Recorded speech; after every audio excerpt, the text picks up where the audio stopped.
So, have you ever wondered how brands actually get featured in ChatGPT or show up in AI overview recommendations? Well, in this video, you're literally going to watch over my shoulder as I work with ChatGPT, experiment with prompts, and reverse engineer the whole system step by step, so that by the end, I hope to give you a breakdown of 4 or 5 real actionable strategies you can use to rank your product or business inside ChatGPT. So, this is kind of part workshop, it's part behind the scenes, but let's just get straight into it. So I want to go through live some of the checks and research and ways I'm trying to understand this new playbook for digital marketing that's still being written. So we're going to run some searches, some prompts, and just sort of break down and try to dig into how it's coming up with this information and recommendations that hopefully then you can take and use on your own business. So I've got a starting prompt here. What is the best putter for a 12 handicap? I'm a golfer, average golfer, and I'm looking for a new putter. And I just want to understand how we go from starting here, maybe through the buying process to get selected by ChatGPT. It's done here what you'd expect, outlining that best is probably dependent on various factors, but it's going to go and give us some overall picks, a nice little listicle style thing here with the different types of clubs, which is fine. Now, what I really want to do is drill into this. Interestingly, it's not put any links or, and it's not searched the web yet. This is from its own training data. So we'll get onto web searches in a minute. But what I really need to understand is, like, why have you selected these particular clubs? So I'm actually going to ask it next, how did you arrive at this shortlist and why? How does a putter arrive in this shortlist? Independent validation is the most important, apparently. Independent testing, real world feedback. So not just your marketing claims, you need to get your product or service reviewed and talked about by other trusted authorities in your niche. In this instance, Golf, My Golf Spy, Golf WRX, Plugged In Golf, Rick Shields, he's a YouTuber. Encourage honest YouTube reviews from credible voices. So you need to be getting your product talked about on by other credible people in your industry and getting feedback, even getting data on performance if that's relevant, or established processes, models, all that sort of thing, so that you can consistently be rated and come up on these sorts of review sites and be talked about by these high profile people in your industry. To add another layer to this, it wants to get your product or service used in the wild. That means online forums and communities. Reddit is massive. OpenAI have a deal with Reddit, as I think a fair few of these companies do, to actually crawl and use their data for their training. So they're training directly off Reddit threads. So the more you can get talked about positively in relation to your customers' problems and solutions, dreams, fears, all that sort of thing on Reddit, the better chance and the more you're going to show up in these LLM search results on ChatGPT and other relevant forums in your niche. Now, the number 3 is quite interesting, actually. Offer a differentiated advantage. Products should ideally have one or more of the following: clear performance angles, compelling price to performance ratio, unique alignment system or technology. So you need to be singing through your content, through your product, wherever you're getting featured or talked about, whether that's your own website or not, your clear benefits and the problems your product solves in relation to your customers. LLMs and ChatGPT,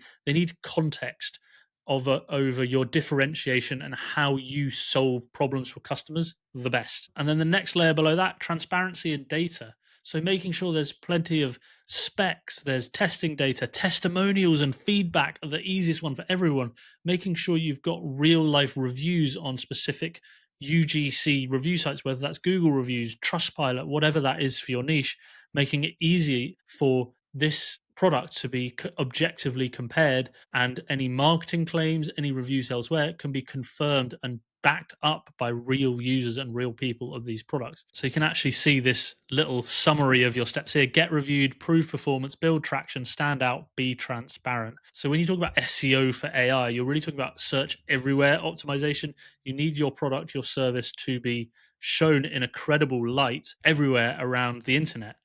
So from here, I wanted to go even further and talk about web search, because these original searches didn't take a web search. They were pulled off its original training data. ChatGPT more and more is actually searching the web for answers. So what if I asked the same original query, but you included web search for your recommendations? And actually thought for a few seconds, I think the user wants to find recommendations for the best putter suited to a 12 handicap. I'll search for options that cater to that skill level and gather generated results and do the comparison again. And then it started searching the web, which delivered an enhanced version of this shortlist. Now, I'm not going to compare the exact results left for right, but you can see straight away that there's sources that it's pulling from. So these are the sorts of places that you need to be getting, or relevant to your niche, you need to be getting them yourself featured in. You need to be getting on all these sites and trying to get your product featured in these best of lists, as well as now you can see YouTube.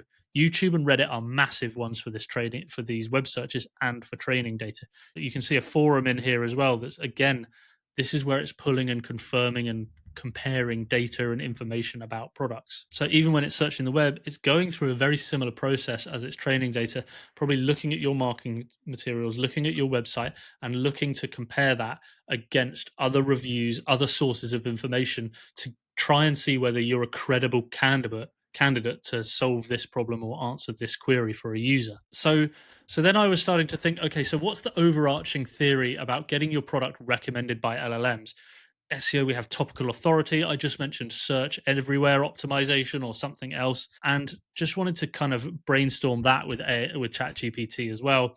And the overarching theory, here's the overarching theory: to get your product recommended by LLMs, you must create critical mass of credible, high signal mentions across independently trusted sources. That's what I was just saying.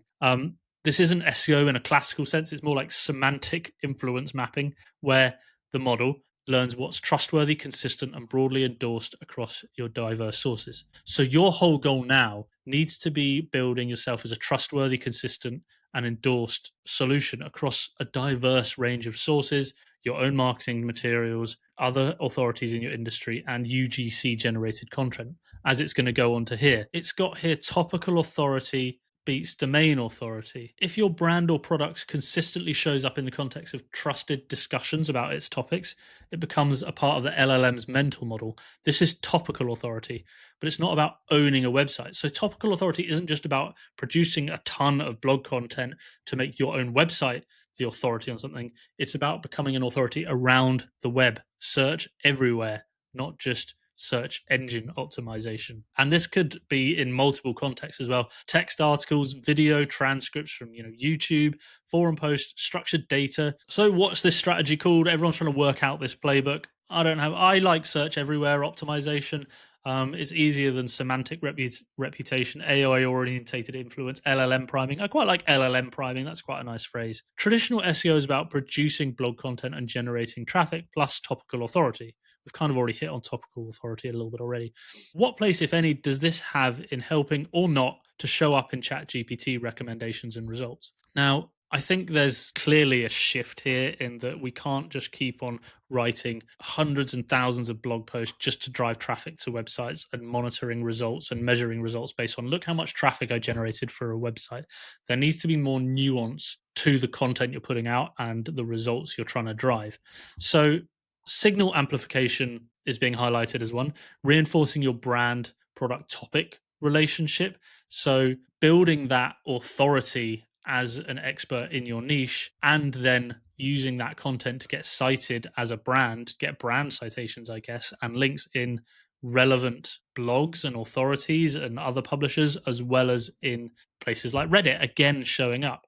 Contextual relevance. LLMs look for cohesive topic clusters when deciding what to surface. So if you have multiple blog posts written in clear, human, relatable, helpful, contextual way, it's going to help LLMs and Google still, because that's still a thing, by the way, associate your domain with the expertise in that topic. That's what it's talking about. It's less SEO bait and more semantic reinforcement. So you're working to that brand authority and intent, rather than just being like, I just want to drive clicks for every piece of content. And also getting this training data overlap.